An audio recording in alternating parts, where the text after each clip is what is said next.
Hello and welcome to the first English Today business DVD. In our new story, On the Job, you'll meet two young career girls, and with them you'll learn about company life and the language you use in the workplace.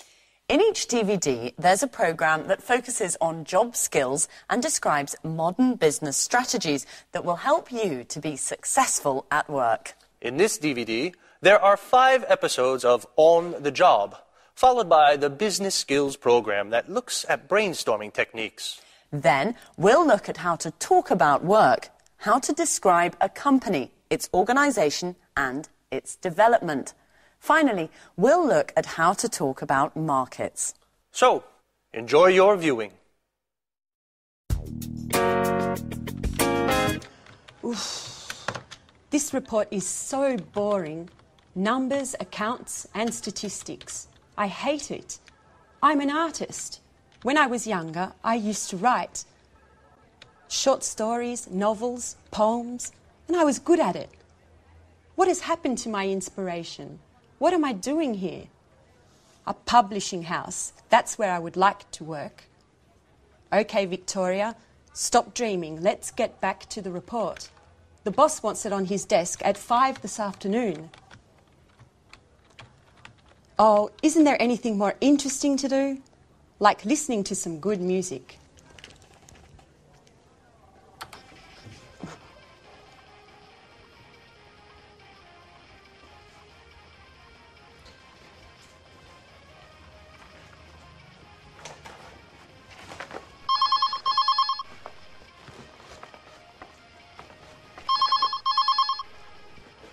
Telephone. Oh, the phone.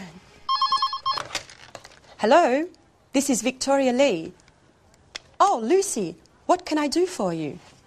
No, I'm not busy. Well, actually, I am very busy. I have to write a boring report for the boss. Anyway, what is it? Is there a problem? What? Mr. Lewis wants to speak with me. Really? Yes, of course. Put him through. Good morning, Mr. Lewis. It's a pleasure to hear from you. How are you? I'm fine, sir. What can I do for you? Yes, I know the product. It's very interesting, innovative, and the marketing department thinks it has a lot of potential for the international market. What? Me? Really? Thank you, sir. Yes, immediately. Yes, Victoria. Today is your lucky day. Bye-bye, boring report.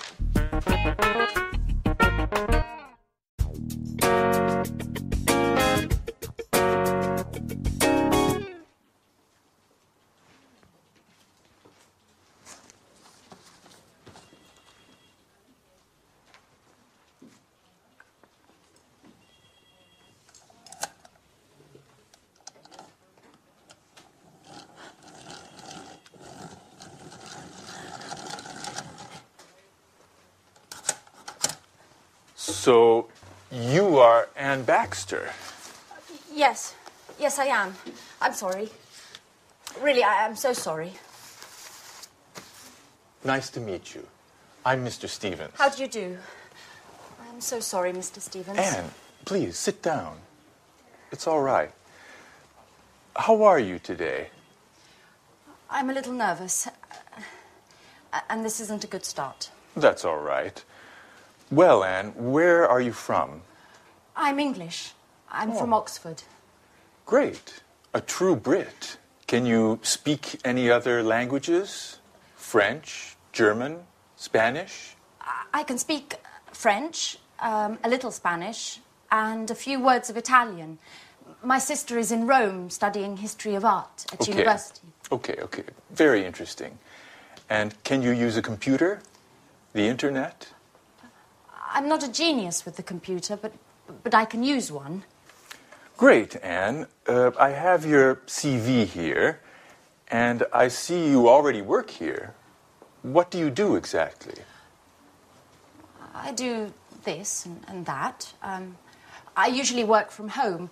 I have an office in my room with a big desk and 2 chairs. And Fine. That's fine. And do you live alone? No, I share a flat with my Australian friend Alice. And there's a new flatmate now. His name is Jack. He's from New York. He's very nice. That's fine. That's fine. Great, and you're very well prepared. You have a good education, and you're very precise. You're just the person for this internship. Oh, thank you, Mr. Stevens. Thank you so much for this opportunity.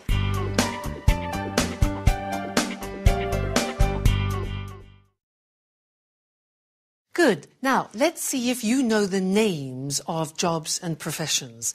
I will mime a job and a profession. You try and guess what it is. All right? Number one. What's this? What's my job? Ladies and gentlemen, what would you like to eat this evening? What am I? A waiter. Exactly. A waiter. Now, this one. What's my job?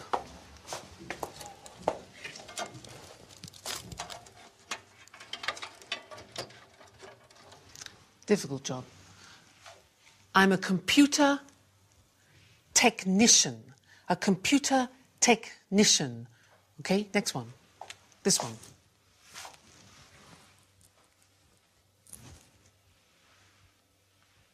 What's my job?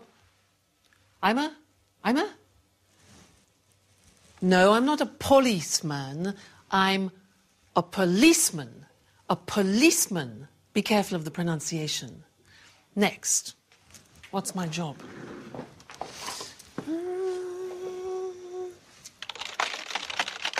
Hello? Hello? Yes, yes, yes. Thank you.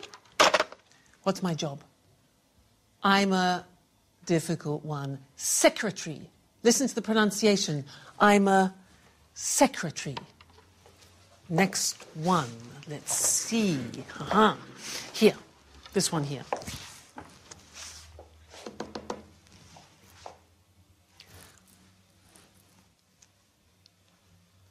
What's my job? I'm a conductor. I'm a conductor. All right, and this one here.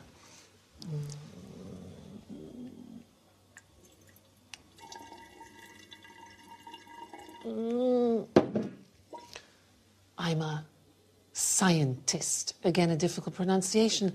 Scientist. This one here. That's 78 for the chips, and then 20 for the chicken. That makes... that'll be €79, madam. Thank you. I'm a cash assistant. A cash assistant. All right. Next one. This one here. Follow me. You see this beautiful monument that we have in the city of Florence is the Duomo. What's my job? I'm a tourist guide.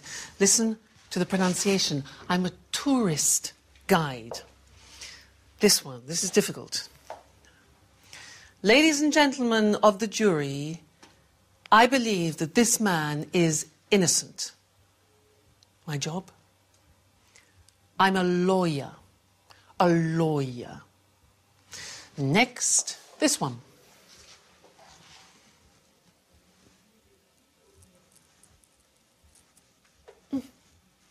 I'm a painter. A painter. Good. And the last one. What do you think this is?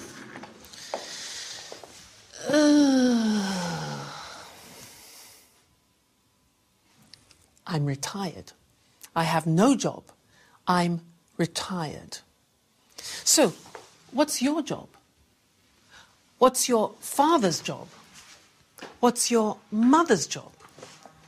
Well, let's look at the screen together and check the spelling and the pronunciation of the jobs we've just looked at. All right, so here's the screen. Good. The question is, what's your job?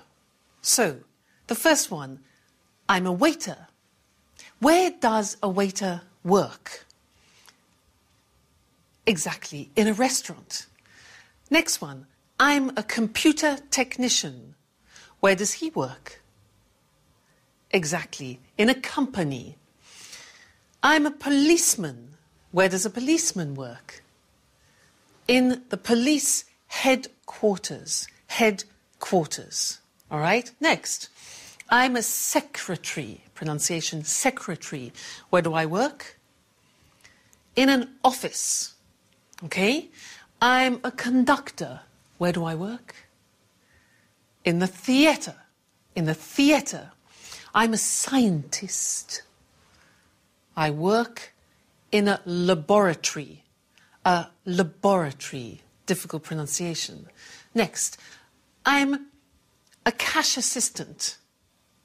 I work in a supermarket or in a shop.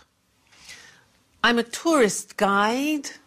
I work in a tourist centre. I'm a lawyer. I work in a law court. A law court. I'm a painter. I work in a studio. I'm retired. I don't work. I stay at home. Okay? Now, those are some different jobs and professions. Now, let's look at some of the questions that you can ask people about their jobs. Let's look at the screen again. You could ask, for example, do you enjoy, do you like your job? Or you could ask, do you have responsibility in your job? Or what about this? Do you have a good salary? Does your salary reflect your job? Or training, education. Do you attend training courses? Another one, this. Do you have promotion prospects? Promotion prospects. Another one, are the working conditions good? Are the working conditions good, like holidays, for example? Then, do you meet a lot of people? Do you meet a lot of people? And one more, is your job creative? Is your job creative?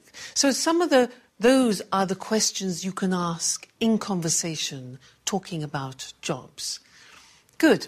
Well, that's the end of the first lesson, and I look forward to seeing you in the second. Bye.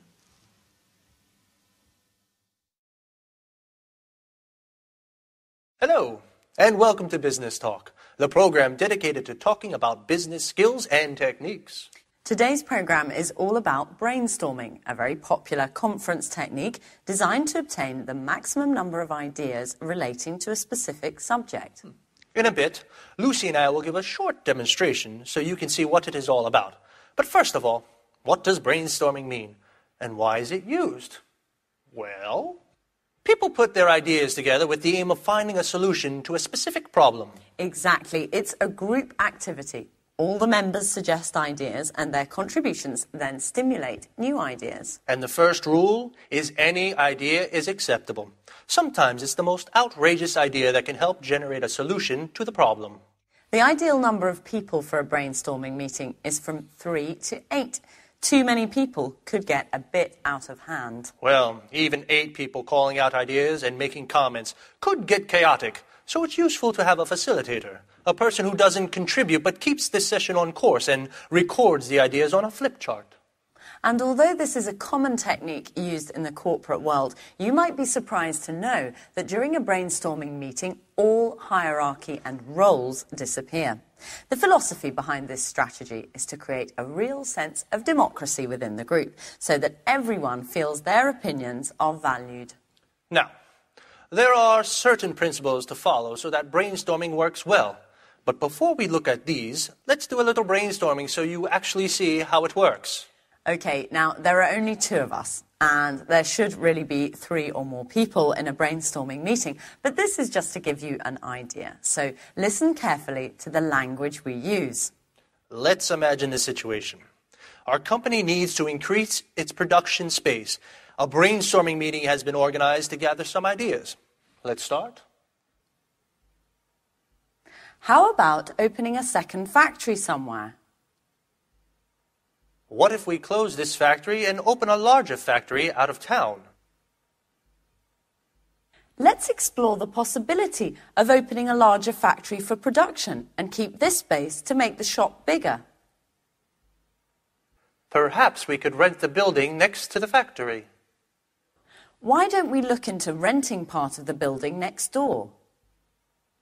What about sharing a production space with another company? Couldn't we examine the possibility of building a third floor? Let's try to reorganize the space we have. What if we organise 4 shifts a day instead of 3? We could relocate our administrative staff and keep production here. How about keeping the production here and renting some office space for the administrative staff? Would we be able to reorganize the shop floor space? Why don't we try moving all the production to China? We could move part of the production to China. What about closing part of the production line? Couldn't we rethink the production line? How about keeping the production of smaller items here and moving the production of larger items to China? OK, we're going to stop here because we're running out of time, but this process could go on for much longer until enough ideas have been collected. At this point, a short list is made of the best ideas so that they can be carefully evaluated by considering how each one would work in practice. So the aim is to conclude the brainstorming session with 1 or 2 good ideas that can be put into action and hopefully solve the problem. Did you notice how we didn't stop to judge or analyze the ideas as they came up? Well, that's because if each idea were to be discussed during the actual brainstorming, the ball would never get rolling and too much time would be wasted. Another thing you may have noticed is that Lucy came up with an idea that had nothing to do with increasing the production space. She suggested working 4 shifts instead of 3, which wouldn't solve the problem of space at all. Yes, remember, all ideas are accepted during the brainstorming process because although an idea may seem silly, it might instigate other ideas that could instead give rise to a solution. Yes, actually, you suggested something interesting after the apparently irrelevant idea I had. Well, I'm afraid our time is up for today. See you soon. Bye-bye. Now, as we said in the programme, the language you use to put forward your ideas during a brainstorming session is really important. So, what kind of language should you use for brainstorming? Clear, well-structured sentences, for example, are essential for this technique to be effective. And don't use any imperatives or rhetorical language. Remember, the aim is to create democracy within the group, and everyone should feel that their ideas are valued. Do you remember how we make suggestions? Let's, how about?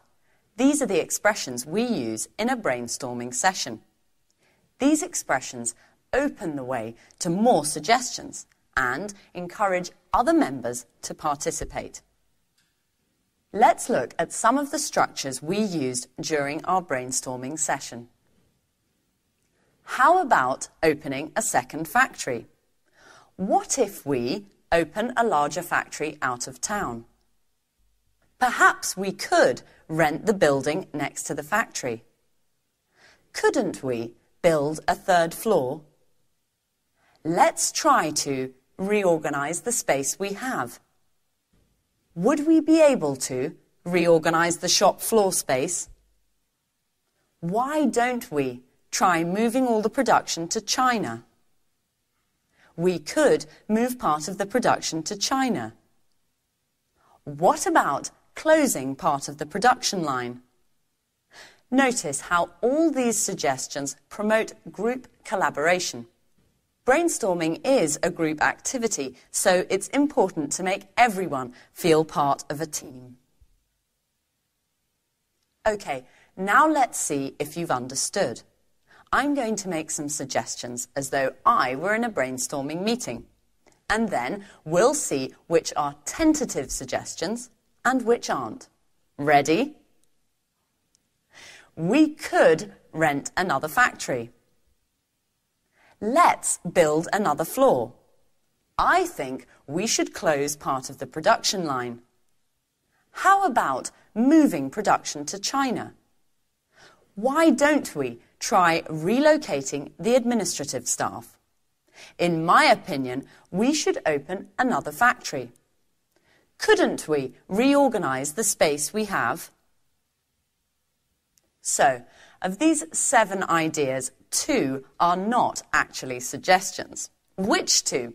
Yes, the 2 that started with I think and in my opinion. It's essential that in brainstorming you don't try to assert your own opinion. What's important is to work as a team. Try to limit the use of I and use we instead. It's not easy when English isn't your first language, and you probably need to practice a couple of times for it to come naturally.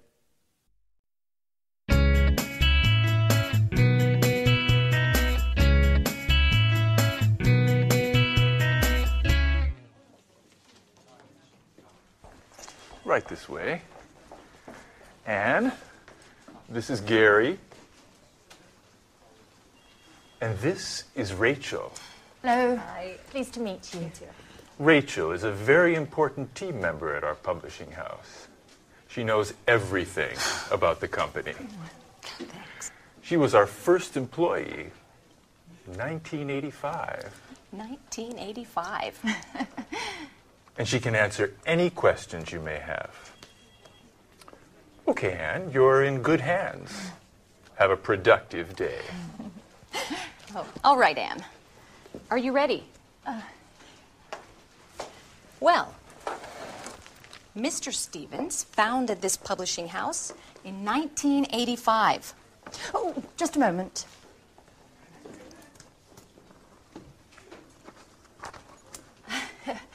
Okay. I'm ready now. Our first product was a children's book. It was very successful and sold more than 3 million copies. We had 20 different translations. Over time, the company changed and diversified, and we have now fiction, cookbooks, and tourist guides. Cookbooks and... I'm sorry, I didn't catch that. Tourist guides. We also have an encyclopedia of history and one of art history. Sometimes we publish economic texts, and our catalog with over 10,000 titles makes us one of the most important publishers in the country. 10,000. We also employ more than 150 people. Is everything clear? Yes, I think so. Okay. As you know, this is Gary. He works in the advertising office, where he develops new client contacts and keeps in touch with our authors. Pleasure to meet you, Anne. It's so nice to have such lovely colleagues in this company. Fine, Anne. Okay. Let's move from theory to action. Okay. This is your desk. Here's your computer. Mm-hmm. You know how to use one, don't you? Yes. As I told Mr. Stevens, I'm not... Okay. No need to waste time. Okay. Over there is the fax and the photocopier. Okay. There's a coffee machine in the hall over there. Mm-hmm. But please, few breaks and keep them short. Do you understand? Yes. Excellent, Anne. Get to it.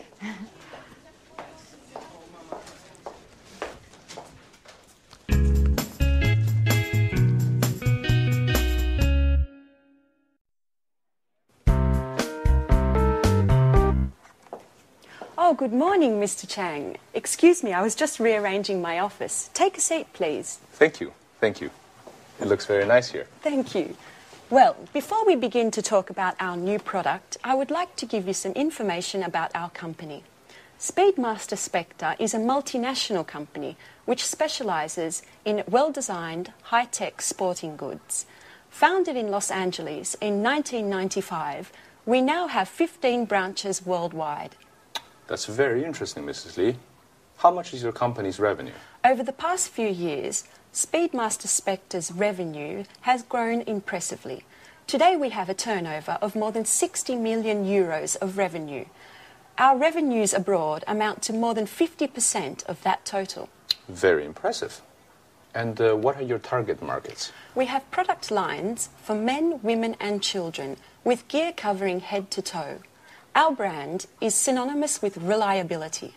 Speedmaster Spectre is trusted around the world and we are considered one of the leaders in our sector. Great. So, what can you tell me about this new product? This is a revolutionary new tennis shoe. It's extremely durable thanks to our high-quality materials. We're interested in the Southeast Asian market. We believe that these shoes are the right product for that market. And where are they manufactured? Right, that's our strength. We have factories that meet all work standards and regulations in the countries we would like to target. And what is your role, Mrs. Lee? In the past, I was responsible for the Southern European market. Just last week, I took on a new role to test and distribute our products into the Chinese market. It's a very challenging position. That could deliver positive results. Together we can do great things, Mrs. Lee. Well, goodbye, Mrs. Lee. This meeting has been very profitable for both of us. Let's talk soon. Thank you, Mr. Chang. And yes, let's meet again soon. Great. Bye-bye.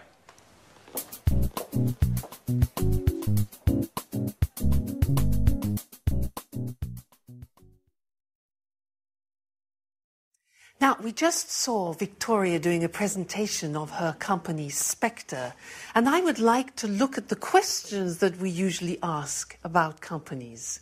Let's look at those together on the screen. So, the first question we usually ask is about the type of company. We say, what type of company is it?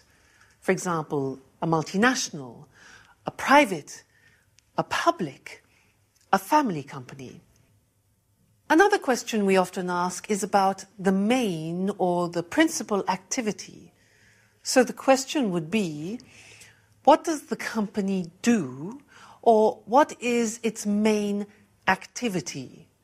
For example, manufacturing or engineering or production. Another question is about the employees. Look at the pronunciation of that.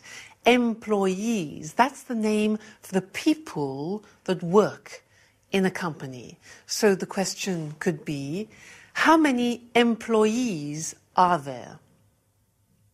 Another question we often ask is about subsidiaries or branches, which are small companies directly linked to the main company. And the question could be, does it have any branches? Does it have any subsidiaries? Another question important for us is the location.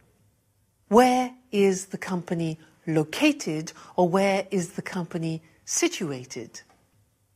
And then we need to know about the products, the number of products, for example. So we could say, how many products does the company have, or does it have a large product range? And then the last thing, which is very important, is the money. And when we talk about the sales, the profit, etc., we talk about turnover or revenue. And the question is, what is the annual turnover or revenue of the company? Okay, so those are typical questions. Now, let's look at some answers. In order to do this, I want to compare Spectre, which Victoria works for, and then I want to look at the company that my brother owns, because my brother has his own company. He's the owner-manager of the company. He's the director. But it's very different to Spectre. So let's look at the difference between them, and let's look at the screen. Now, if you can see, Spectre is a multinational company. It's a very big company. But My brother's company, which is called Decorate,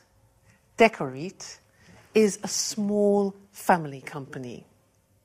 Now, Spectre specializes in sports goods, especially these high-tech shoes. But my brother's company, Decorate, produces kitchenware, objects like this. Kitchenware, things for the kitchen. The employees. Now, in Spectre, they have 1,500 employees. It's a big company. But in my brother's company, there are only 37 employees. Then the branches. Well, Spectre is a multinational. It has 15 branches and factories abroad. But my brother has only one head office. What about the location? Well, Spectre is located in America, in Los Angeles, but my brother's company is located in Manchester, in England. Then, the product range, well, Spectre, this company has many products. It has 140 products. But my brother's company only has 20 so far. Then, let's think of the turnover. Well, Spectre has a turnover of 60 million euro. My brother has a turnover at the moment of 750,000. But that's not bad. So that's the language that we use when we're talking about companies in general. So next time, in the third lesson, we'll talk about something new. And I'll see you then. Bye.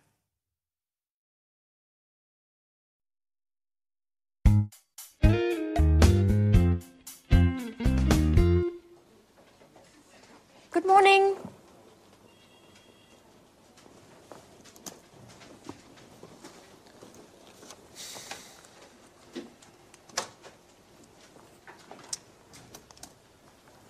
So, are you ready? Yes, quite ready. Okay, then let's begin.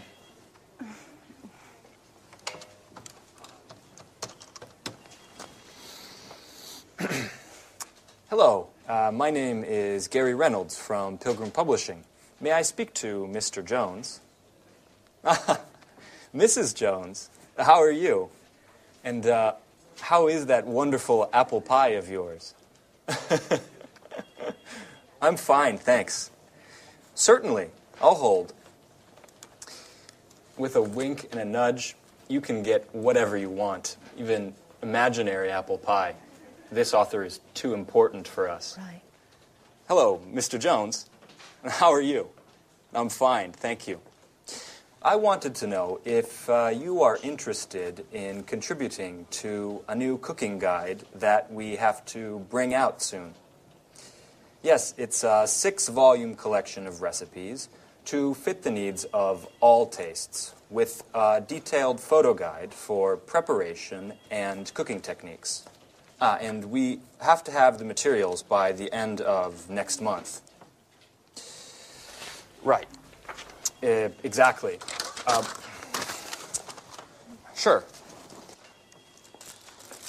Of course. Yes. Excuse me. Could you hold on for a moment? Anne, that's enough. Stop now.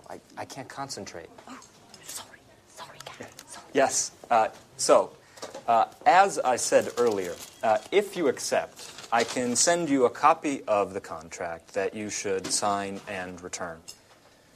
No, I'm sorry. We can't wait until next Tuesday.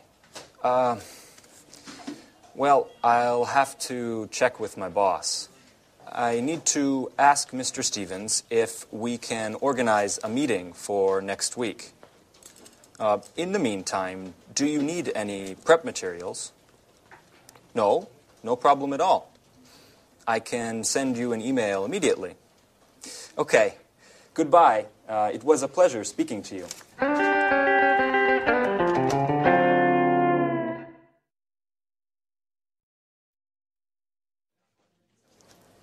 Do you always have to take notes?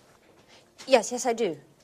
I have to learn as much as I can, and there's so much to learn. I study my notes every evening. What a model colleague. You're so serious, so diligent, and an absolute nut about cleaning. Truly an asset to this company. You're making fun of me. No, of course not.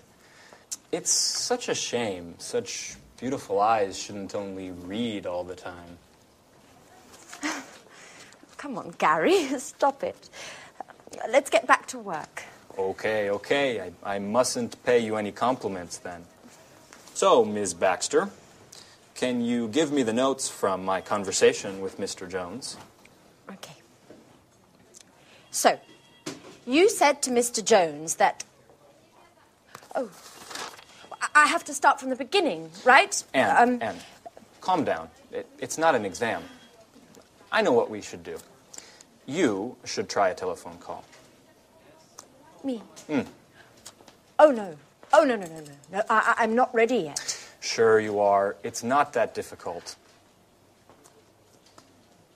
Okay. Here, Who do we have to call next? try to call Mr. Clifford. All right.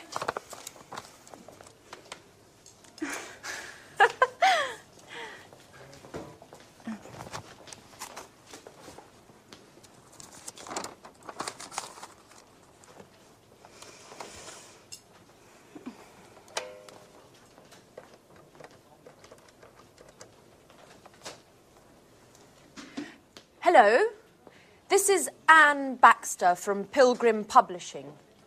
Please may I speak to Mr. Clifford? Oh, I see. All right, thank you very much. Right, goodbye. Well, what happened? Well, Come on, tell me. I dialed the wrong number.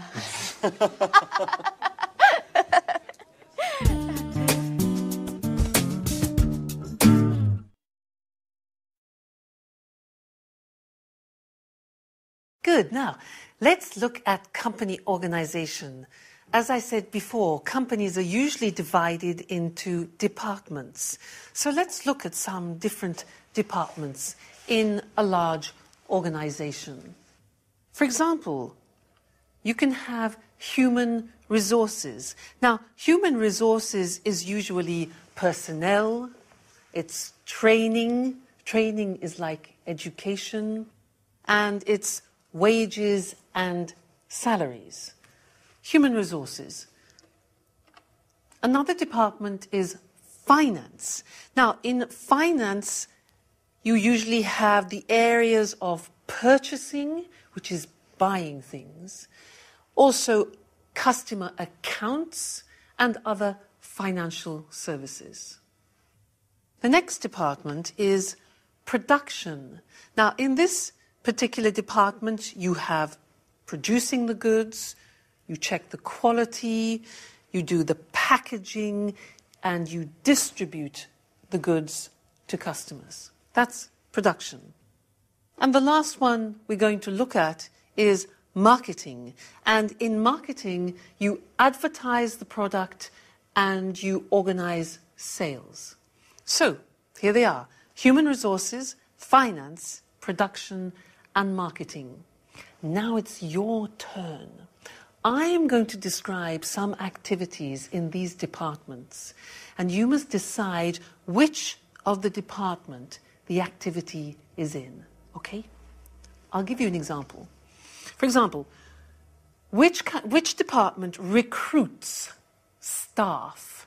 Recruits, that's a difficult verb, takes on staff. Which one? Human resources, finance, production, marketing. Exactly, human resources. Now, you go. Which department creates an image? Creates an image.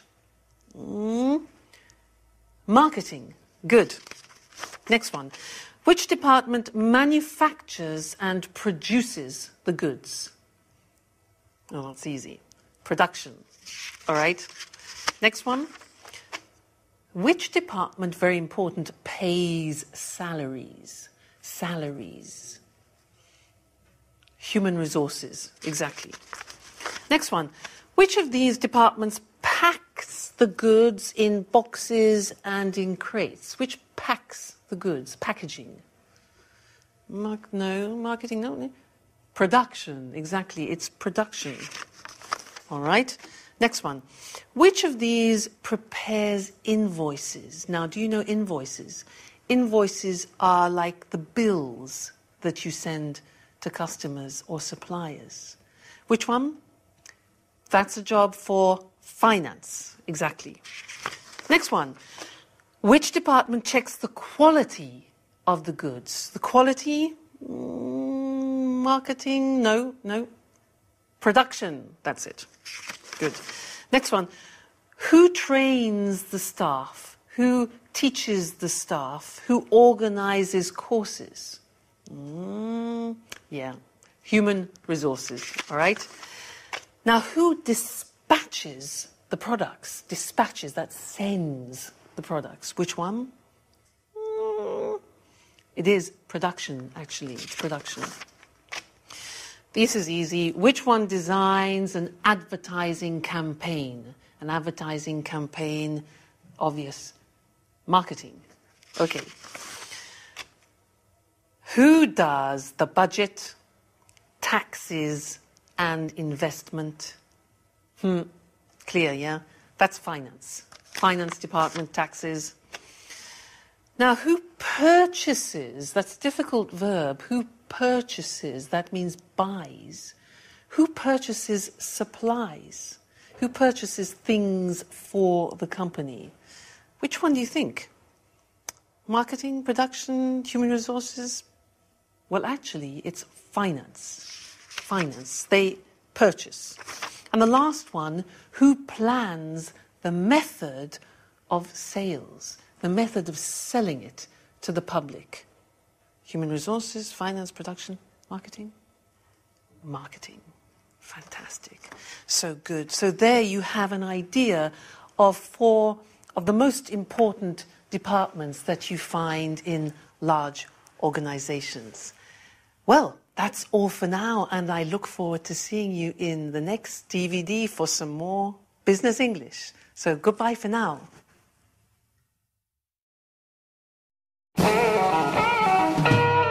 So, Mr. Stevens, may I begin to explain our typographic services? Just a moment, Mr. Richardson. I'm still waiting for our new intern. She has a lot to learn, and I think our meeting would be very useful for her. Good morning. I'm sorry I'm late, Mr. Stevens. Never mind, Anne. Anne, this is Mr. Richardson. How do you do? Good morning. Anne, I see you've had your hair done. Very nice. Oh, thank you, Mr. Stevens. It looks like you were out late last night. I hope you had fun. Were you at a party or perhaps a club? Oh, no. I was at home. Actually, it was quite a difficult night.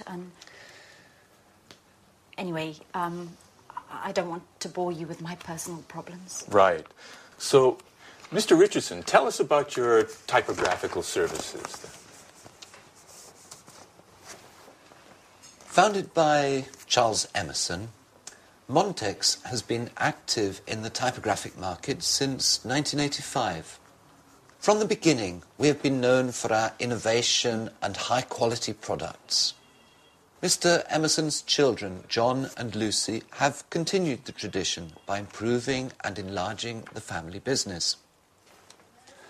The first Montex office was located in Russell Street. Oh, Russell Street! That's where the flower market is. I went there just the other day and bought 2 beautiful yellow orchids.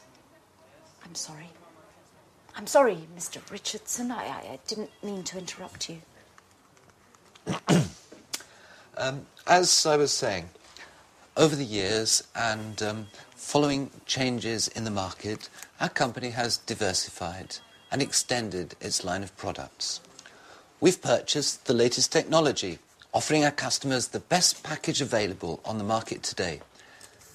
In 2000, we moved to a larger office space in order to improve production. Our new headquarters are located in Rodney Road, And we have approximately 55,000 square metres at our disposal. Well, that's a huge space. Yes, that's right. It's very big. Anyway, our first success was with brochures, marketing flyers, pamphlets and company catalogues. We also provided business cards and general printing services. Over time, we moved into book publishing as digital technology and expansions in the market gave us the skills to enter the market. Currently, we're equipped to provide highest quality publishing at an extremely competitive price. Our current capacity is more than 100 million pages per year.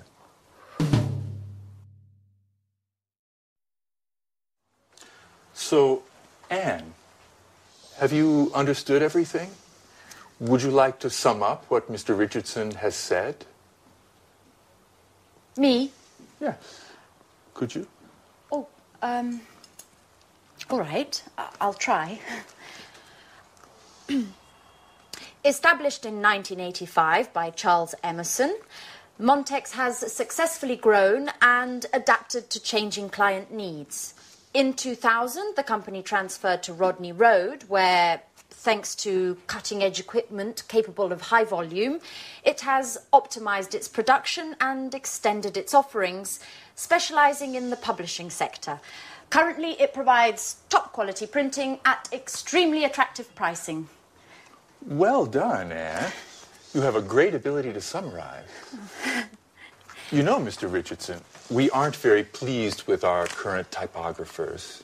They don't meet deadlines. Professionalism, efficiency and punctuality are the keys to our success. Do you know that in just a few years the number of Montex clients has grown by 100%? And what sort of printing do you principally use? Digital printing and offset printing in the case of high-density needs. What? Offset printing? Young lady, you work for a publishing house and you don't know what offset printing is? No, sir. I'm afraid I don't. Is it important? And offset printing is the classic way in which a graphic project done on a computer is converted to the final printed page. I get it. I get it. Well, it is important. It's extremely important. What an idiot I must seem. I basically told you I have no technological know-how. You know, Mr. Stevens, I am studying the editor's manual that you gave me, but I haven't got to the letter O yet.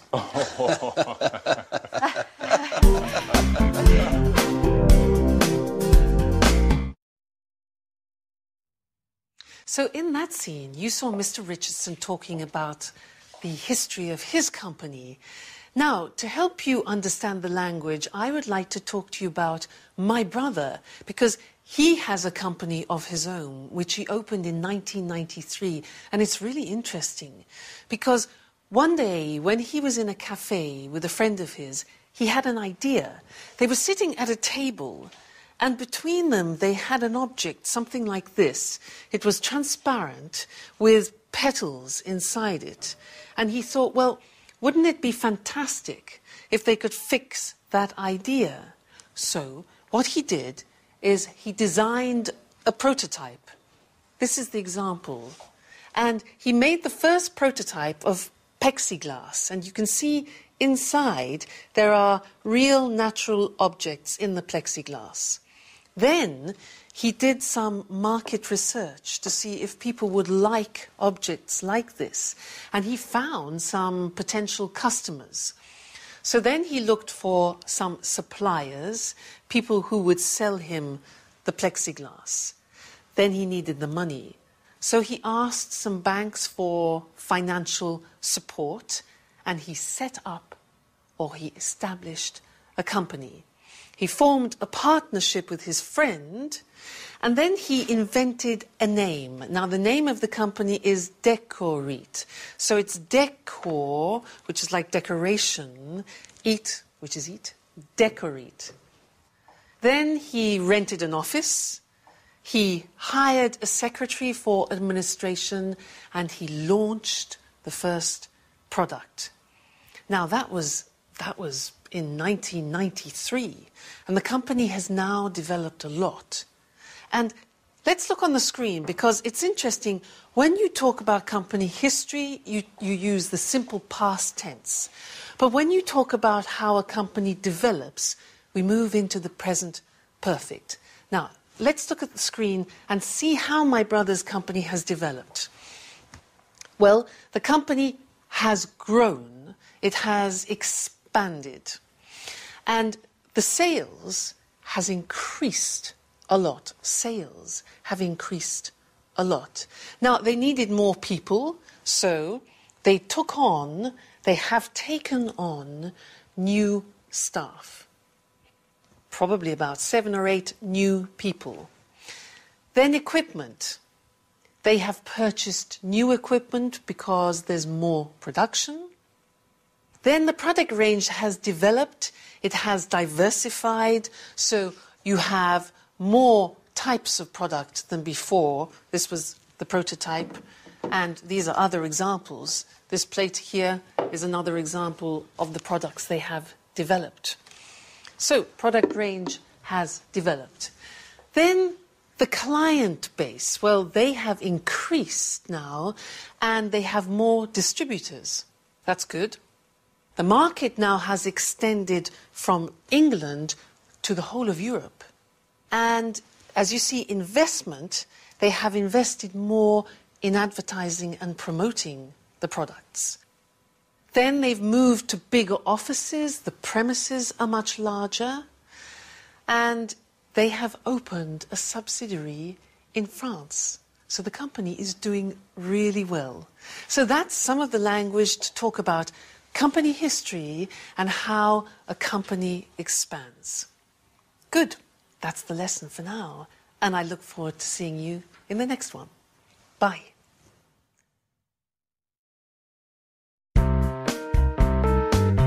We're meeting here today to show Mr. Chang our new Smarty tennis shoes.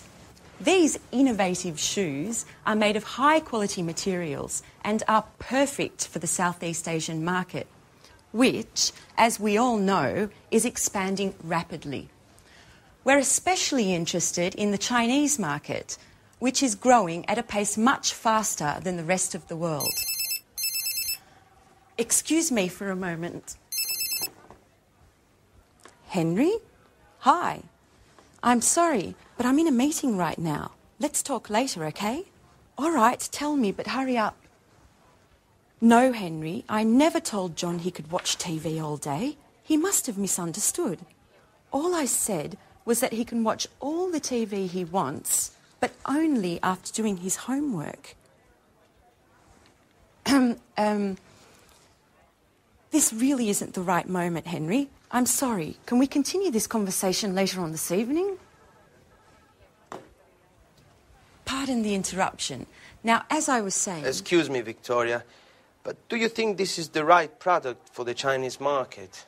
I think that before we export smart in the Southeast Asian market, we need to take a close look at the local competition and the market's tasters in the sector. Excellent observation, Paul. We've actually already done market research, and as Mr. Chang can confirm, demand for sporting goods in China has grown by 50% over the past 10 years. Far Eastern consumers are increasingly interested in the latest fashion. They have become the most demanding consumers of fashion and quality in the world. Isn't that right, Mr. Chang? Oh, yes. Your fashions have reached our shores. Fashion is law, especially for young consumers. In fact, purchases are driven more by trends than by the actual products. And what about the competition, Victoria? It's a well-known fact that labor costs are lower in China, and the shoes produced in China are much more cost competitive than in Europe. Right again, Paul. However, our shoes are manufactured with high-quality materials that target an upper-level segment of the market. This market segment is quite happy to spend more on products that are well-equipped, last longer, and are of a higher quality. Do you have any data on how Smarty sales are going in Europe and in the States? Yes. Our marketing department sent me the latest report just this morning, and I'm happy to say it's very encouraging. Smarty has become one of our most successful products of the last few years. Demand is growing exponentially, and the satisfaction level of these shoes is much higher than that of similar shoes produced by other companies. In fact, Smarty shoes are considered one of the most durable, the most functional, and, most importantly, the most popular amongst the youth market. And what about the distribution? It's a very important aspect that we shouldn't underestimate. Yes, Mr. Chang is here to help clarify this issue for us. It is extremely important to have a detailed distribution and promotion plan.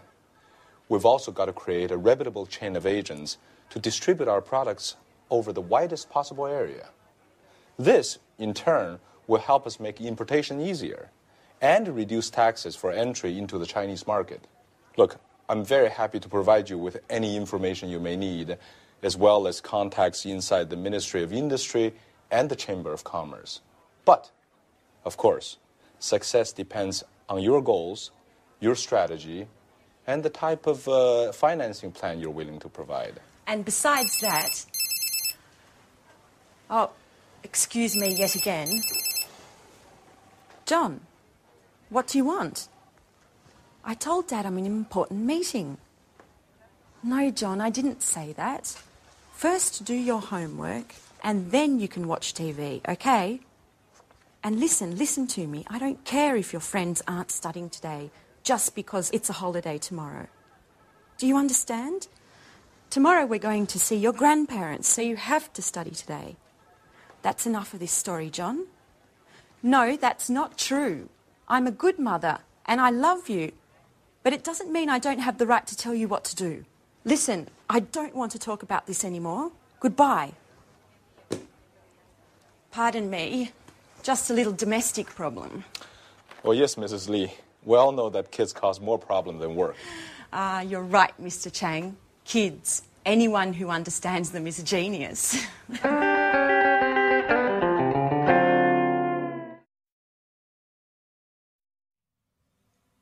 So in that scene, there were some examples of the language we use when we talk about markets. To help us understand that language more, let's go to the computer and see it. So, if a company wants to go into a new market, we talk about it as entering a market or even penetrating a market. Now, if a market has been there for a while, we say that the market is established or it's well established. But often, markets change. If they improve, we talk about the market situation growing or increasing. But if the opposite happens, we say that the market shrinks, it's shrinking, or it's decreasing. However, if we find a change which is uneven, we say that the market is fluctuating, that it's changing. Or, if there is no change, we talk about the market as being stable. If the market is full and there is no more room to promote or sell your product as a company, we say that the market is saturated. So those are the typical words that we use when we describe markets. Now, also in the scene that we saw with Victoria, they talked a lot about China and Europe, the difference between the two areas. Now, China is an important country which is coming up. And what I'd like to do now is to revise the comparatives and superlatives, in particular the comparatives, and look at the difference between those two markets, Europe and China. Let's look at the screen to help us. Here. Now, if we think about market growth, in general, market growth in China at the moment is faster. In Europe, it's slower. Labour costs. Labour costs, what's that? That is the cost of people working. Well, in China, as we know, the labour costs are definitely lower. In Europe, they're higher. What about market demand? Well, at the moment, the demand for new products and services in China is much greater than in Europe. In Europe, it's less. Production costs, another thing, well, it's cheaper to produce in China also because labor costs are lower. In Europe, it's more expensive. So many companies are moving to China for that reason. How about production time? Well, usually it's much shorter. It takes less time to produce in China than it does in Europe, where it's longer. But what about high tech? Well, usually high tech in China is less advanced than it is in Europe. Europe is still more advanced. That might change, though. And then design. Well, I would say that in China the situation is more traditional, whereas in Europe we are still more innovative. We're more innovative. So that's an example of how you can compare different world markets. Great. Well, thank you, and I'll see you in the next lesson for something new. Bye.